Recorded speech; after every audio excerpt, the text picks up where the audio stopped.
안녕하세요. 성지순례한 남자 이베드로입니다. 오늘부터 3부작에 걸쳐서 가경자 최양업 신부 10옥 시성 기원 성지순례 희망의 순례자 시리즈를 시작합니다.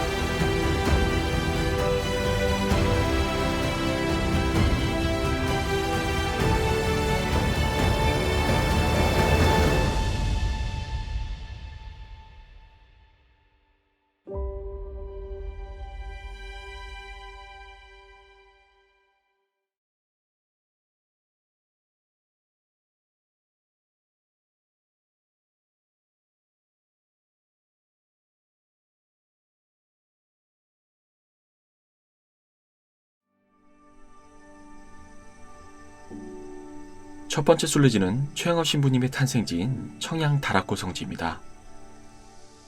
청양 다락골은 궁북정맥의 최고봉 오서산 자락에 위치한 마을입니다. 조선 후기에는 홍주에 속하는 지역이었습니다. 최양업 신부 집안에서 천주교를 처음 받아들인 사람은 중조부 최한일이었습니다. 내포의 사도라 불리는 이존창 루도비코에게 교리를 배웠고, 이러한 인연으로 최양업 신부의 할아버지 최인주, 아버지 최경환이 이존창 집안의 경주이 씨와 혼인하게 됩니다. 최양업 신부의 할아버지 최인주는 1781년 시내바켓에 체포되어 많은 고초를 겪은 뒤에 모친인 전주이 씨를 모시고 청양 다락골에 정착을 하게 됩니다.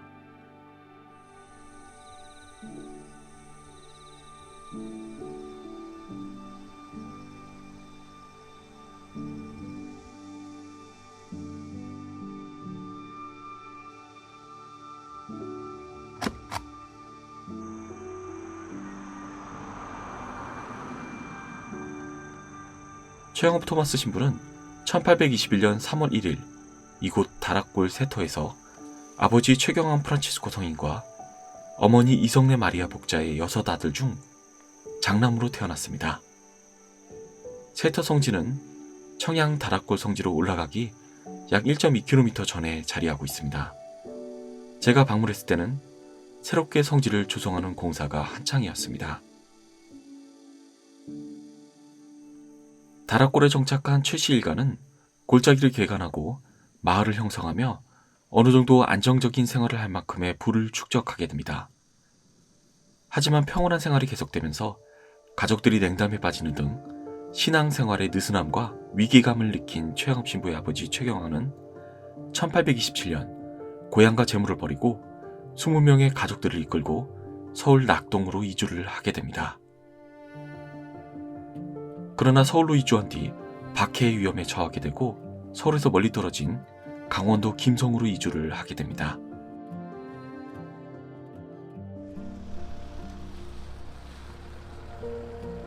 최양업 신부와 가족들은 1828년부터 1835년까지 김성교우촌에 살았습니다. 김성교우촌은 현재 북한 지역이어서 강원도 철원군 김화성당을 순례했습니다.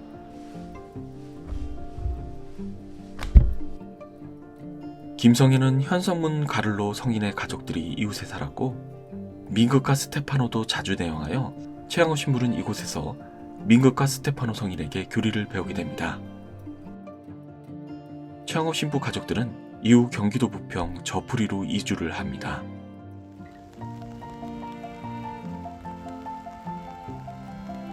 저풀이 교초는 최양업 신부가 신학생으로 선발된 곳입니다. 1836년 2월 모방 신부에 의해 최초의 신학생으로 선발된 후 그해 12월 마카오로 유학을 떠나게 됩니다.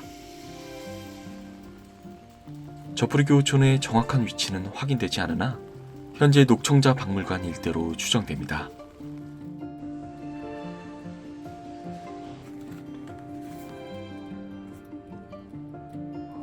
감사합니다. 혹시 이거 찍으러 많이 오시나요? 네, 아까도 오셨어요.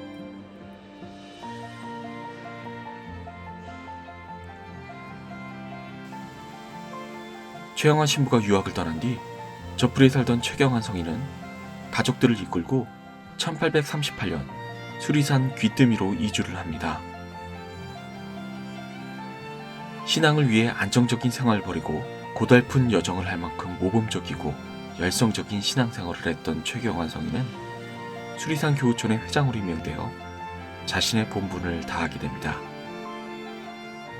약 60여 명 이상의 신자들이 거주하던 수리산 교우촌은 1839년 기해박해 때 최경환 성인 가족들을 포함하여 40명 가량이 체포되어 서울 좌포도청으로 압송되게 됩니다.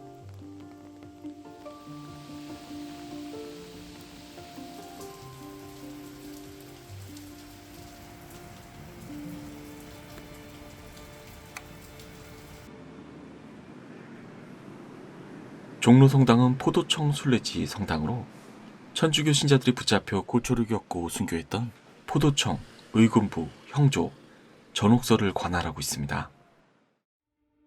최영업 신부의 아버지 최경환 프란치스코 성인과 어머니 이성래 마리아는 한양의 포도청으로 압송되어 문초와 배교를 강요당하게 됩니다. 다른 교우들은 모두 배교를 하였지만 최경환 성인과 부인 이성래 복자, 하느님의 종 이에메레시아는 끝까지 신앙을 지키고 순교합니다.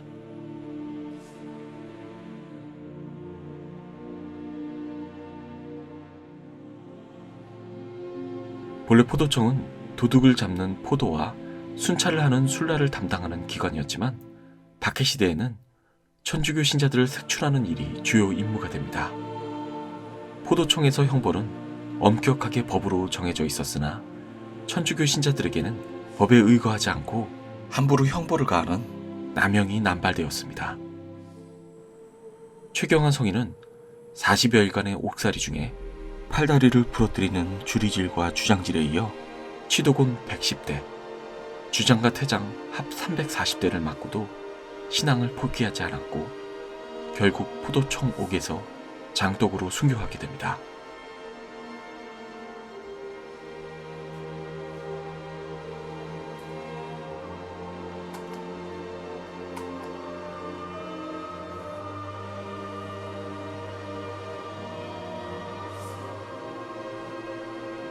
명동성당의 지하묘역에는 최경환 프란치스코 성인을 비롯한 5분의 성인과 4분의 순교자의 유해가 모셔져 있습니다.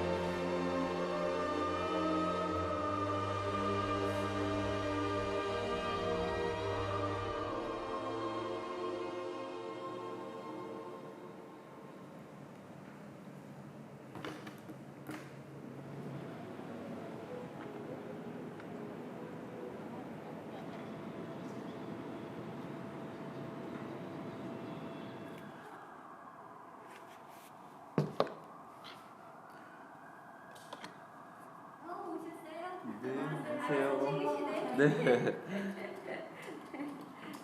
8번, 9번이요. 여기 표시가 잘못돼 있더라고요. 네, 잘못돼 있죠, 맞아요. 8번, 9번. 네. 단고개는 지금은 복귀되어 자취를 알아볼 수 없지만 옛 만초천 하류에 있는 작은 언덕이었습니다. 조선 초기에 교수영장과 참수영장으로 이용되다가 기해박해 말기에는 천주교인들의 순교터가 됩니다. 최영업 신부의 어머니인 복자 이성래 마리아와 9위의 성인들이 이곳의 순교자들입니다. 당시 남편은 옥중에서 순교하고 젖먹이 막내와 함께 옥에 갇힌 이성래 마리아는 태어난 지 1년이 조금 넘은 막내가 젖을 먹지 못해 눈앞에서 죽어가고 있었고 밖에 남은 4명의 아들들에 대한 걱정에 마음이 흔들려 잠시 배교를 택하게 됩니다. 하지만 큰아들 최영업이 마카오에서 공부 중이라는 사실이 알려지며 다시 체포되었고 이전의 배교를 취소하고 마지막까지 신앙을 지키며 단고개에서 순교하게 됩니다.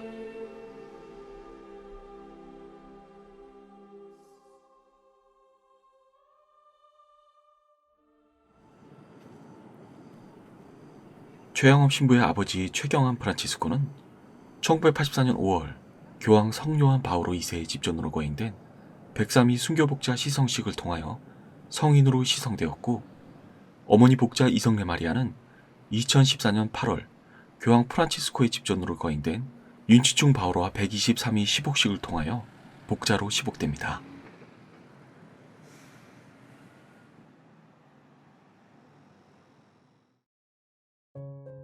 최양업 신부는 1836년 2월 첫 번째 신학생으로 선발되어 그해 12월 동료 최방제 프란치스코 하비에르, 김대건 안드레와 함께 유학길에 오릅니다. 서울에서 마카오까지 1만 리 길, 약 4,000km의 길을 걸으며 중국 대륙을 종단하여 1837년 6월 7일 마카오 파리 외방정교회 극동 대표부에 도착합니다. 하지만 안타깝게도 최방제 신학생은 열병에 걸려 세상을 떠나게 됩니다.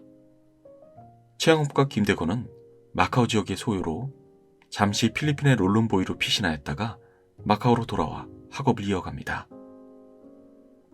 1839년 조선에서는 기해박해가 일어났고 최양업 신학생은 4년 뒤인 1843년 부모님의 순교 소식을 듣게 됩니다. 저희 부모와 형제들을 따라갈 공훈을 세우지 못하였으니 저희 신세가 참으로 딱합니다. 그리스도 용사들의 그처럼 장렬한 전쟁에 저는 참여하지 못하였으니 말입니다. 정말 저는 부끄럽습니다. 이렇듯이 훌륭한 내 동포들이여, 이렇듯이 용감한 내 결애인데 저는 아직도 너무나 연약하고 미숙함 속에 허덕이고 있습니다. 인자하신 하느님 아버지, 당신 종들의 피가 호소하는 소리를 들으소서. 우리를 불쌍히 여기시어 당신의 넘치는 자비와 당신의 팔의 전능을 보이소서. 언제쯤이나 저도 신부님들의 그다지도 엄청난 노고와 저희 형제들의 고난에 참여하기에 합당한 자가 되어 그리스도의 순환에 부족한 것을 채워 구원 사업을 완성할 수 있을까요? 1844년 12월 최양업과 김대건은 조바자츠 성당에서 부제품을 받았고 이후 김대건은 귀국길을 탐색하러 조선으로 떠났고 최양업 부제는 소팔가자에 머물러 있다가 메스트르 신부와 함께 훈춘 지역을 탐색하다 체포되는 등 여러 차례 귀국로 탐색을 시도했지만 실패하게 됩니다. 그러던 중 조선교회 밀사들에게 김대건 신부의 순교와 병호박해 소식을 듣게 되고 결국 귀국을 잠시 포기하고 파리 외방정교회 극동대표부가 이전되어 있던 홍콩에 머물게 됩니다. 이곳에서 최양업 부제는 페레올 주교가 조선에서 보내온 기해 병호박해 순교자들의 행적을 메스트르 신부와 함께 라틴어로 번역합니다. 조선에 들어가서 신부님께 알려드릴 기쁜 소식이 있을 때까지는 신부님께 서한을 올릴 기회가 없으려니 여겼습니다만 아직도 어쩔 수 없이 이 귀양살이하는 눈물의 골짜기에서 또다시 신부님께 서한을 올리게 되었습니다. 이렇게 저의 근심을 신부님과 함께 나눔으로써 괴로움을 덜어서 마음이 좀 가벼워지려는 것입니다. 특히 저의 가장 친애하는 동료 안드레아 신부의 죽음은 신부님께도 비통한 소식일 겁니다. 그런 중에도 존경하올 페레올 고 주교님께서 프랑스어로 기록하여 보내주신 순교자들의 행적을 읽는 것은 저에게 더할 수 없는 큰 위로가 됩니다. 이 순교자들의 행적을 고 주교님도 원하시고 메스트르 이 신부님도 권하시므로 제가 라틴어로 번역하였습니다. 1847년 7월 30일 최양업 부제는 메스트르 신부와 함께 프랑스 해군 라피에르 함장이 지휘하는 글로아로호를 타고 네 번째 조선 입국을 시도합니다.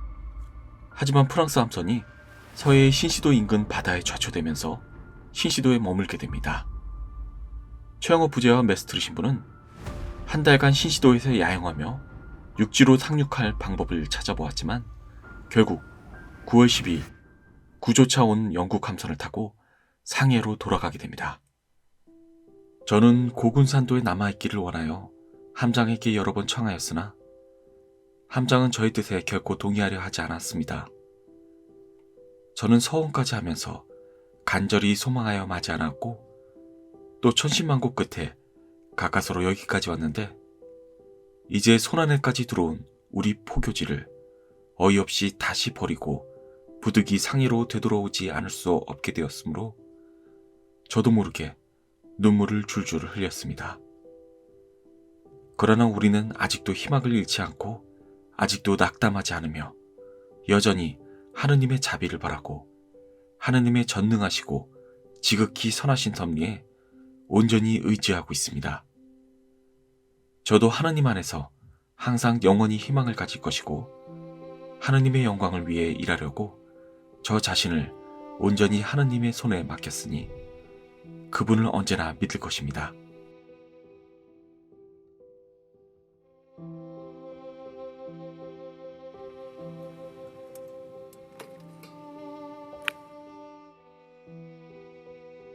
(1849년 4월 15일) 최영업은 부제품을 받은 지 5년 만에 프란치스코 하비에르 마레스카 주교 주례로 차제품을 받습니다.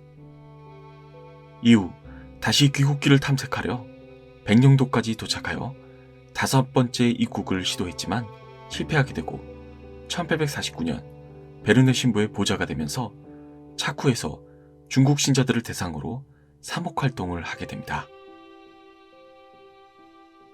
그리고 1849년 12월 말 변문에서 조선 밀사들을 만나게 되었고 서양 선교사가 입국하는 것은 아직 위험하다는 밀사들의 권유에 따라 메스트르 신부를 그곳에 남겨둔 채 6번째 귀국로 탐색 끝에 13년 만에 고국 조선에 들어오게 됩니다.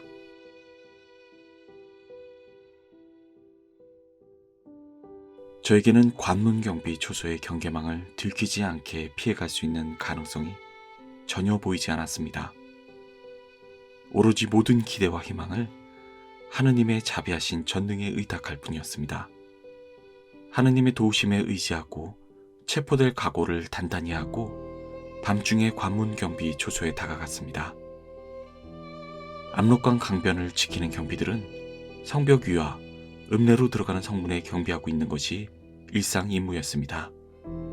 그러나 그날 밤은 칠흑같이 깜깜한 밤이었고 게다가 광풍이 참으로 거세게 불었으며 혹독한 추위에 몸이 얼어붙을 것 같았습니다. 아마도 그 때문에 경비들이 집안에 꼼짝 않고 갇혀 있었던 모양입니다. 우리가 관문 한복판을 지나왔는데도 아무도 우리를 눈치채거나 본 사람이 없었습니다. 우리는 이 위험을 모면하고 나서는 별로 큰 어려움 없이 서울까지 도착했습니다.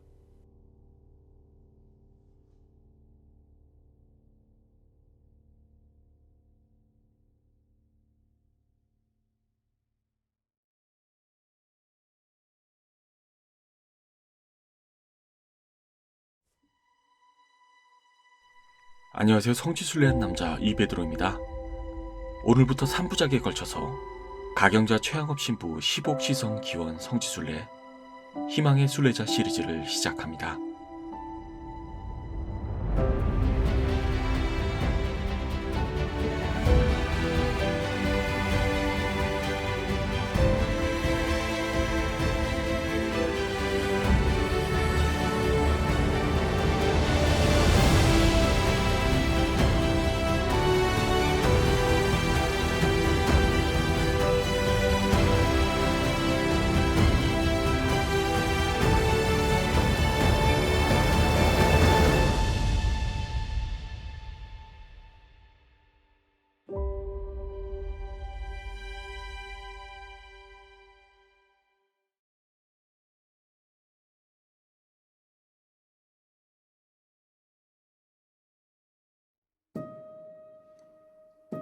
(1850년) 초 서울에 도착한 최양업 신부는 당시 중병을 앓고 있던 다빌리 신부를 만나 병자 성사를 주고 충청도를 순방 중이던 페레올 주교에게 귀국 보고를 합니다.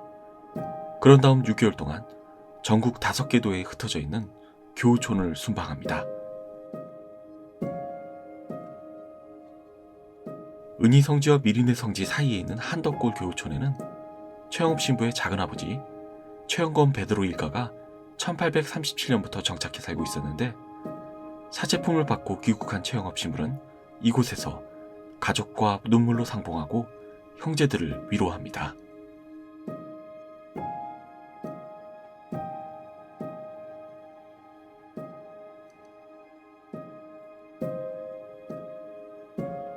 최영업 신부는 귀국하자마자 이어진 10달 동안의 사목순방을 마치고 1850년 도안골 교우촌 신자집에서 7번째 서한을 작성합니다. 조선 입국 후 첫 번째 편지였습니다. 저는 공소회장들의 권고를 받아들여 한밤중에 일어나서 날이 새기 전에 그곳에서 도망쳐 나왔습니다. 그 전날에 고해성사를 받고 영성체 준비를 한 이들이 미사를 간절히 기대하였는데 저는 미사도 못 드리고 도망쳤습니다. 성사를 받지 못한 다른 신자들은 다음날 저를 뒤쫓아 100리나 되는 험준한 길에도 불구하고 다른 교우촌까지 와서 성사를 받았습니다. 저는 교우촌을 두루 순방하는 중에 지독한 가난에 찌든 사람들의 비참하고 궁핍한 처지를 자주 목격하게 됩니다. 동포로부터 오는 박해, 부모들로부터 오는 박해, 배우자들로부터 오는 박해뿐만 아니라 친척들과 이웃들로부터도 박해를 받습니다. 그들은 모든 것을 빼앗기고 험준한 산골 골짜기로 들어가 이루 형언할 수 없이 초라한 움막을 짓고 2년이나 3년 동안만이라도 마음 놓고 편안히 살 수만 있다면 그것만으로도 행복하다고 여기고 있습니다.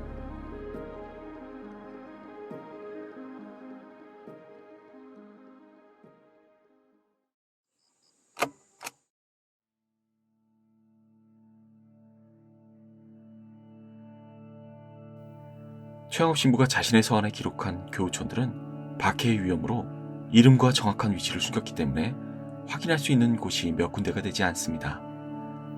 서한에 지명이 기록된 교우촌 중 하나가 바로 멍해목입니다.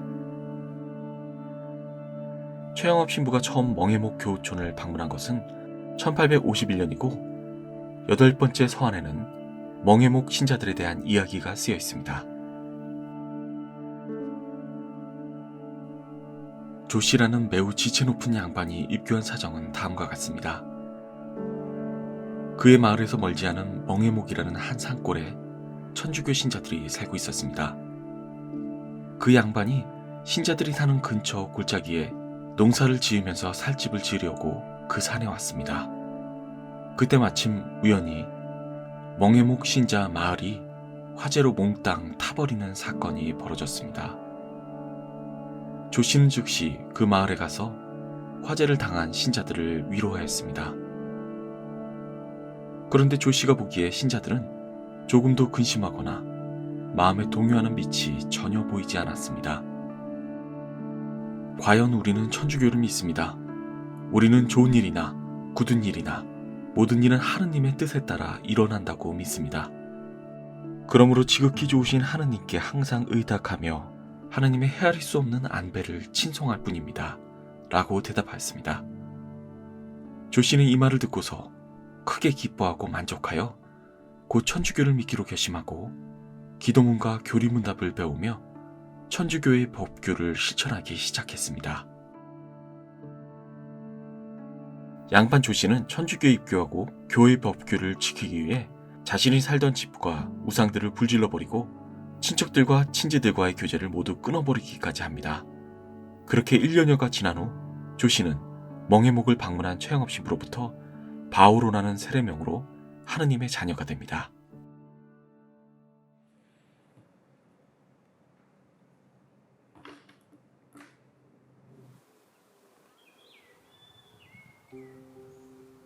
(1853년) 여름, 최영업 신부는 자신의 사목거점을 진천 베티교촌으로 이전하고 그곳에 있던 조선대목구 소신학교 학생들을 지도하였습니다.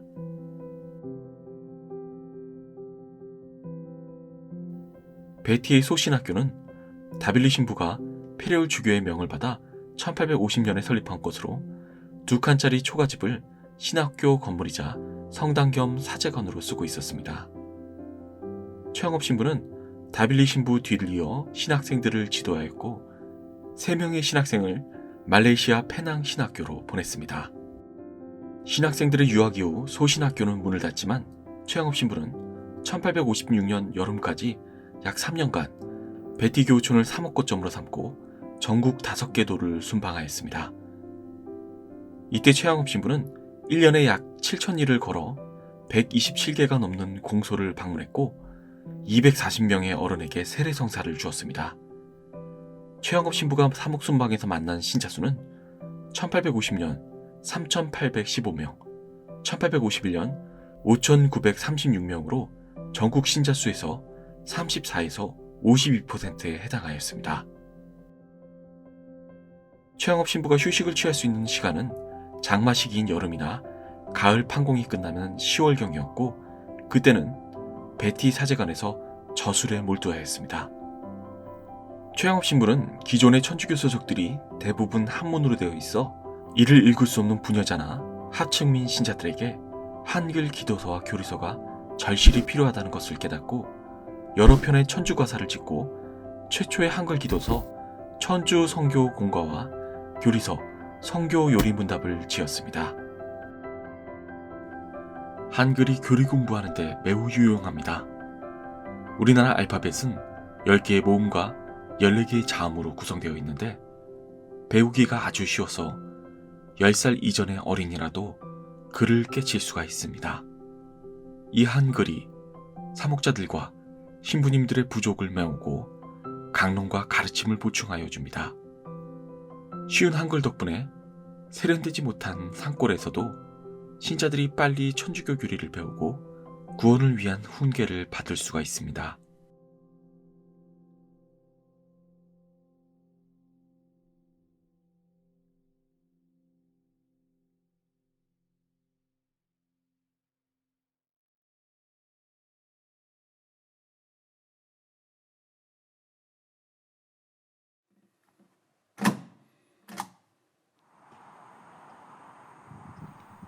아산 신창 남방제는 최영업 신부의 마부 겸 복사로 봉사했던 조화서 베드로 성인이 살던 곳입니다. 조화서 성인은 1839년 기해박해 이후 남방제 교우촌에 정착하였고, 이곳에서 아들 조윤호 요셉 성인이 태어납니다. 이후 조화서 성인은 최영업 신부의 마부가 되어 선종 때까지 신부님 곁을 지켰습니다.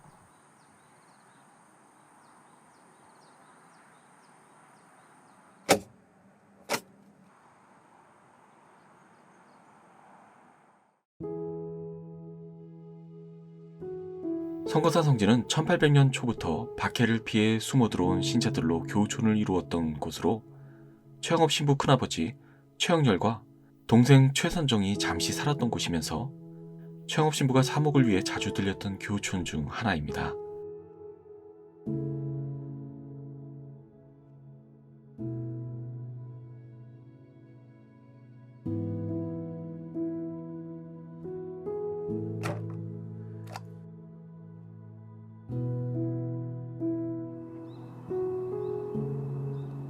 음성 봉암의 방축골과 개마대는 1839년 기해박해 이후 신자들이 모여 교우촌을 이루어 신앙생활을 이어온 곳입니다. 최영업 신부는 방축골을 방문하여 교우들에게 성사를 주고 미사도 봉헌하였는데, 이곳에서 김백심의 아들 사도 요한을 신학생으로 선발하게 됩니다.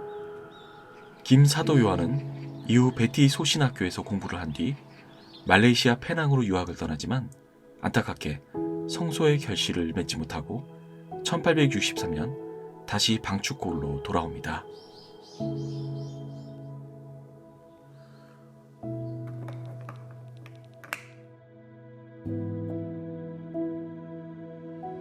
손골 교우촌은 프랑스 선교사들이 조선에 입국한 뒤 언어와 풍습을 익히며 선교를 준비하며 피정을 하던 곳입니다. 최영업 신부는 손골에 묵고 있는 패롱 신부를 만나 해외에 계신 스승 신부님들의 소식을 전달받고 사목활동에 어려움을 나누곤 하였습니다.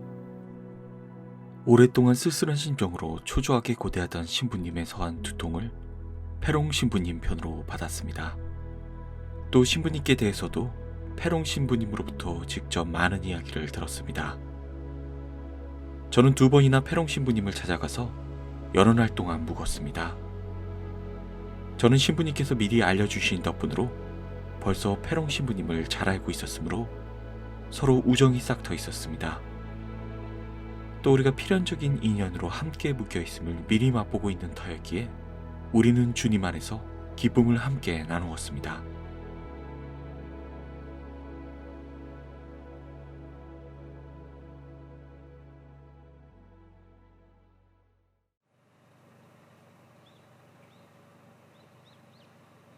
최영업 신부는 진밭들 교우촌에 사목차 방문하여 고해성사와 보례 15명에게 세례성사를 집전하였는데 이때 포졸들의 습격을 받게 됩니다.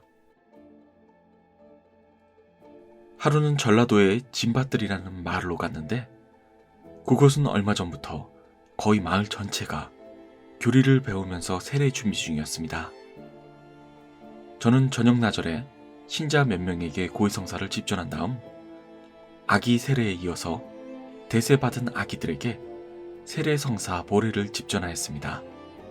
그러고 나서 잠깐 눈을 붙였다가 닭이 울 때 일어나 미사를 드릴 예정을 하고서 영세 준비를 마친 어른 15명에게 세례성사를 집전하기 시작하였습니다.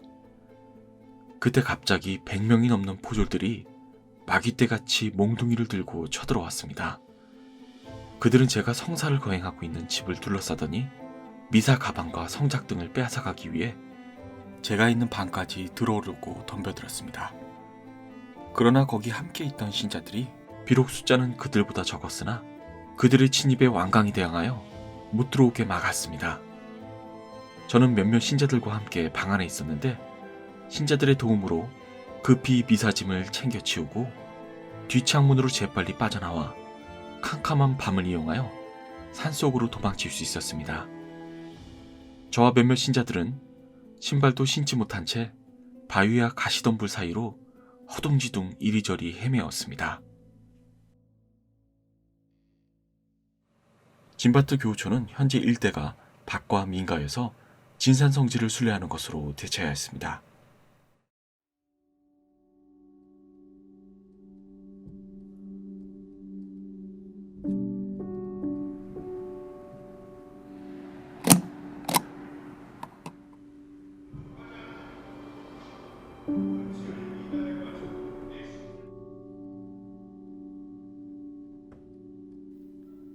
최영업 신부의 12번째 서한에 보면 유럽 신자들에게 감동이 되거나 표양이 될 조선 순교자들의 행적으로 서지교유촌의 복자 최혜성 요한의 이야기가 나옵니다. 최혜성 요한은 최영업 신부의 먼 친척으로 홍주 다락골 출신이지만 박해를 피해 원주 서지로 이사하여 작은 교우촌을 형성하고 주변 사람들에게 교리를 가르치며 모든 이의 귀감이 되었던 인물입니다.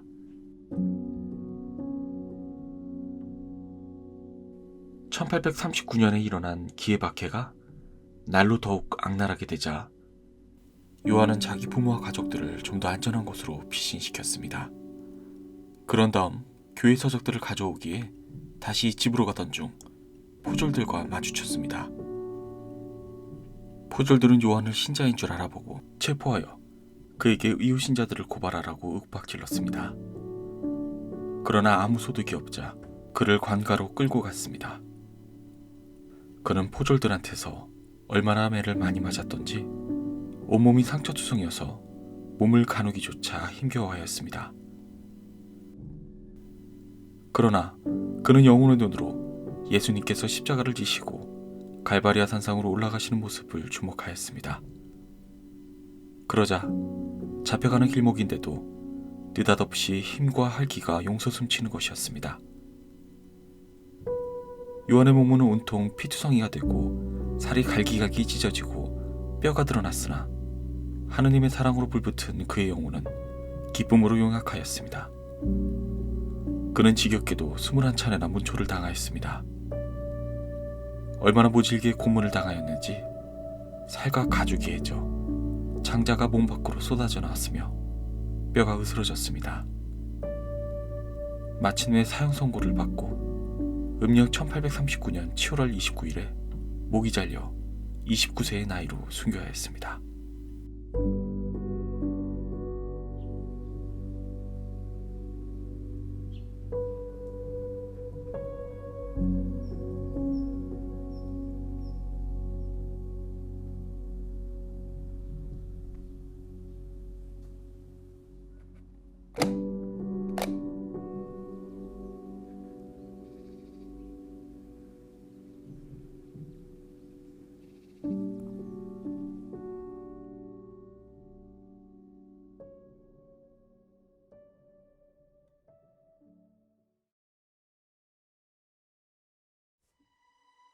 안녕하세요. 성지순례한 남자 이베드로입니다.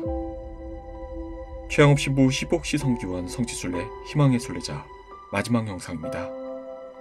1부와 2부를 보지 않으신 분들은 먼저 1부와 2부를 꼭 시청하시는 것을 추천드립니다.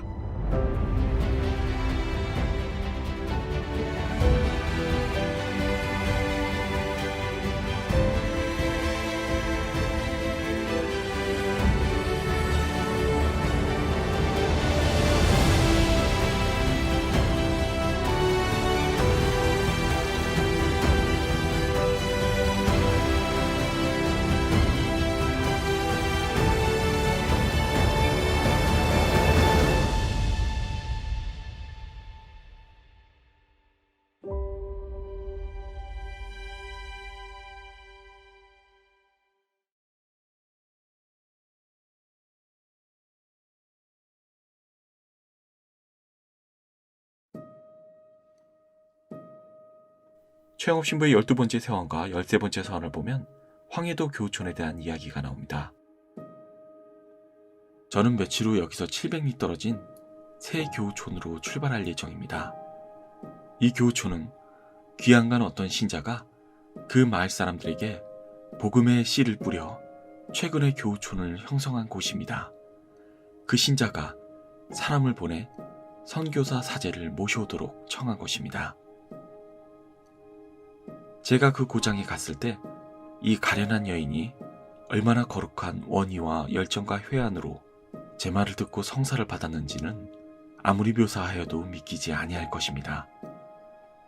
오래전부터 그 여인은 언제쯤이나 내 눈으로 하느님의 사제를 배울 수 있을까? 언제쯤이나 나는 사제의 입에서 나오는 하느님의 말씀을 내 귀로 들을 수 있게 될까? 이러한 은혜가 내게 내려지는 날에는 편안한 마음으로 죽을 수 있으련만 하고 언제나 탄식으로 나를 지새웠습니다.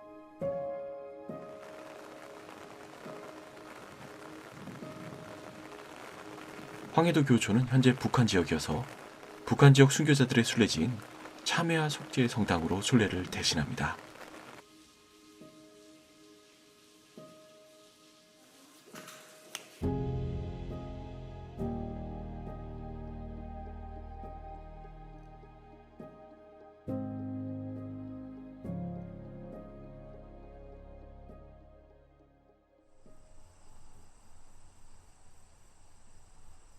불무골은 최양업 신부가 1857년 9월 2통의 서한을 작성한 곳입니다. 지금은 흔적이 남아있지 않지만 이곳에 교우촌이 있었던 것으로 추정됩니다.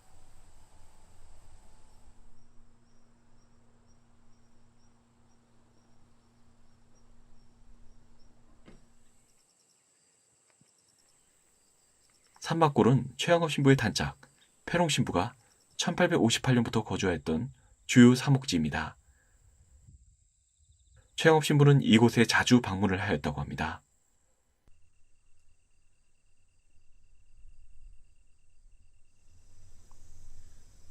서천 지역의 순교자 중 기록이 남아있는 자만 57명에 이를 정도로 큰 규모의 교우촌이었다고 합니다.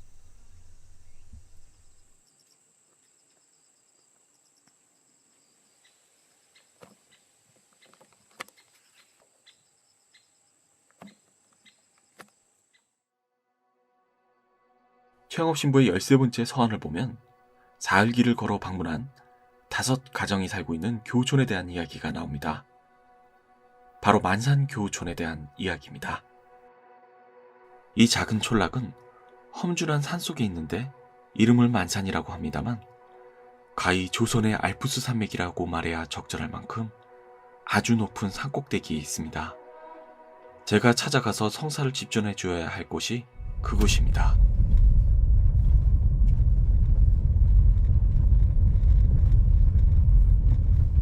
만산교우촌은 도로 사정이 굉장히 험합니다.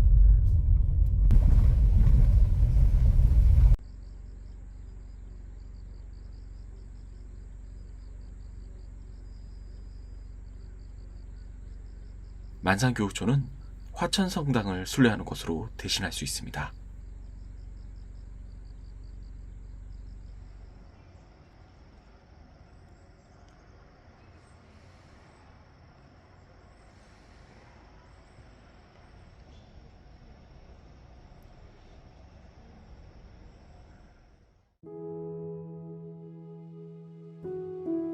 오두지의 교우촌은 최영업 신부가 1858년 10월 3일과 10월 4일 15번째와 16번째 서원을 올린 곳입니다.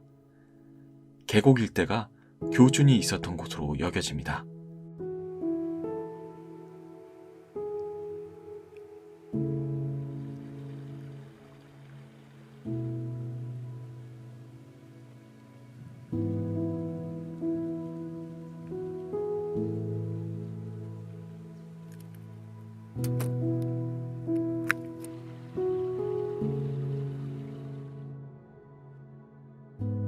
신나무골은 의뢰박해 때부터 교우촌이 형성되었고 조선대목구 창설 이후부터는 영남지방 선교의 중심지가 되었습니다.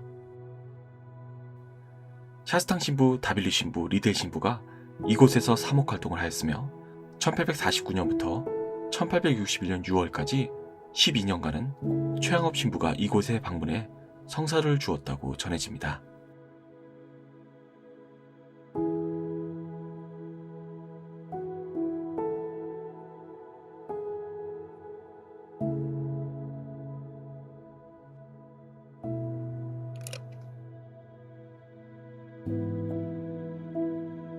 참나무 정이라는 뜻의 진목정은 참나무로 만든 정자가 마을 앞에 있어서 그렇게 불리었다고 합니다. 처음 신자들이 살기 시작한 것은 1850년대로 추정되고 있는데 최영업 신부가 사목 방문을 할 때쯤에 교우촌을 이루었다고 전해집니다.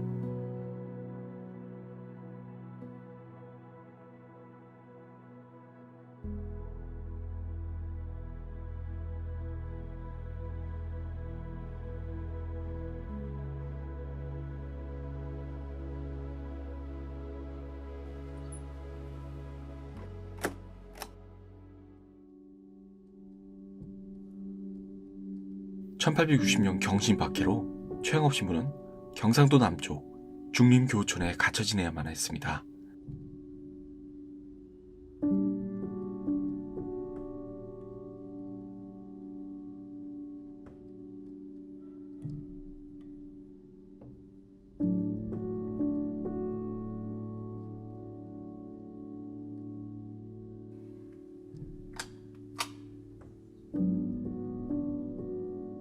당시 언제 끝날지 모르는 박해 속에서 외부와의 연락이 단절된 채 이곳에서 스승 신부들에게 하직 인사와 조선교회를 위한 기도를 당부하는 마지막 서한을 작성하였습니다. 저는 박해의 폭풍을 피해 조선의 맨 구석 한모퉁이에 갇혀서 교우들과 아무런 연락도 못하고 있습니다. 벌써 여러 달 전부터 주교님과 다른 선교사 신부님들과의 소식이 끊어져 그분들이 아직 살아계신지 아닌지조차도 모릅니다. 이 서한이 중국에까지 전달될 수 있을지도 의심됩니다. 그 박해의 발단이 어떻게 시작되었는지 아직 알 수 없으며 끝날 기미가 아직은 보이지 않습니다. 교우들이 잡혀 감옥으로 끌려간 마을에는 포졸들이 모든 것을 약탈하고 불질러 버렸습니다. 천주교 신자인 친척이나 천주교 신자인 친구들을 피신시켜 주었던 외교인들도 천주교 신자와 같은 운명을 당한 이들이 많습니다. 주님, 저희를 불쌍히 여기소서. 당신의 자비를 잊지 마소서. 저희 눈이 모두 당신의 자비에 쏠려 있습니다. 저희의 모든 희망이 당신의 자비 안에 있습니다. 지극히 경외하올 신부님들께서 애틋한 기도로 우리를 위하여 전능하신 하느님과 성모님께 도움을 얻어주시기를 청합니다. 이것이 저의 마지막 하직 인사가 될 듯합니다. 저는 어디를 가든지 계속 추적하는 포졸들의 포위망을 빠져나갈 수 있는 희망이 없습니다. 이 불쌍하고 가련한 우리 포교지를 여러 신부님들의 끈질긴 염려와 지칠 줄 모르는 애덕에 거듭 맡깁니다.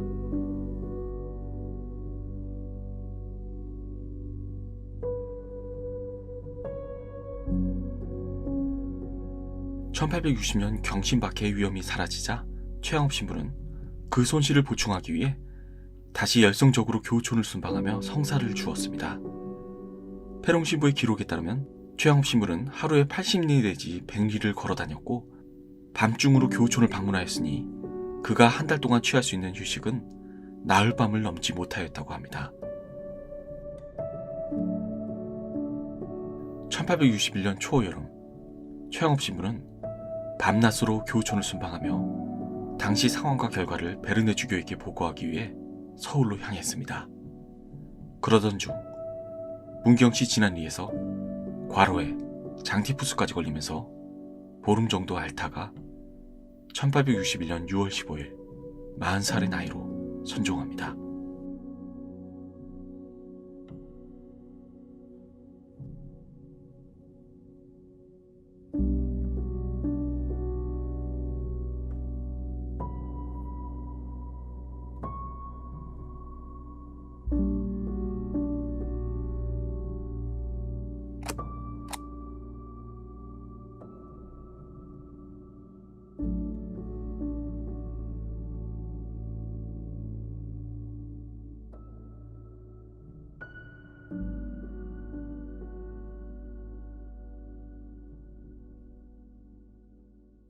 선종훈 최영업 신부의 시신은 그곳에 감해장된 뒤 1861년 11월 초 프루티의 신부에 의해 베론 신학교 뒷산으로 옮겨 안장됩니다.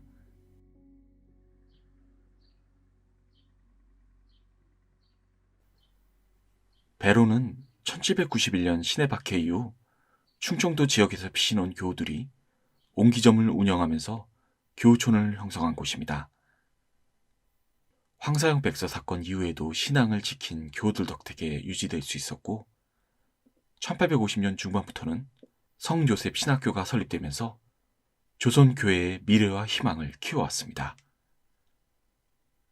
최영업 신부도 사목순방 도중 가끔 베론에 들려 신학생을 돌보거나 신학교 교장 프루티의 신부와 함께 생활하였다고 합니다. 신학교 뒤편으로 올라가면 최영업 신부의 묘소를 만날 수 있습니다.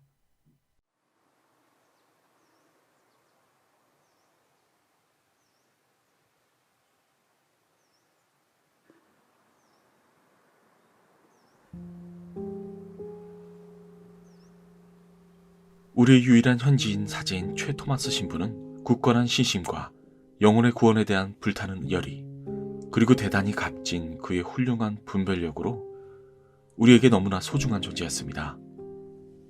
그런데 최 신부가 구원의 열매가 풍성했던 성무 집행 이후 제게 자신의 성과를 보고하러 수도로 오던 중 지난 6월 세상을 떠났습니다. 이 선한 신부가 위험에 처해 있다는 기별을 제일 먼저 받은 푸르티의 신부가 일찍 도착하여 최 신부에게 마지막 성사를 줄 수 있었습니다. 그러나 최 신부는 말을 하지 못했습니다. 단 2마디만이 그의 생기 없는 입술에서 새어나오는데 그것은 예수님과 성모 마리아의 거룩한 이름이었습니다.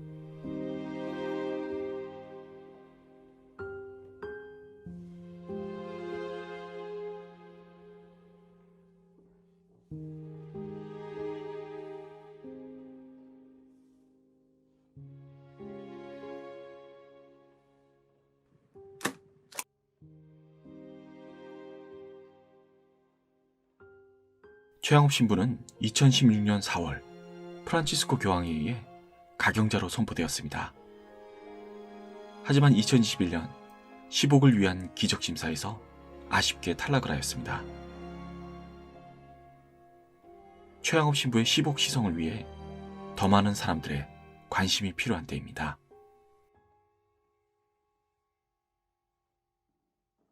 양들을 위해 어떠한 힘들도 마다하지 않았던 착한 목자 최영업 신부님이 가신 길을 따라 나의 온 마음과 힘을 기울였던 희망의 순례자 성지순례를 마칩니다.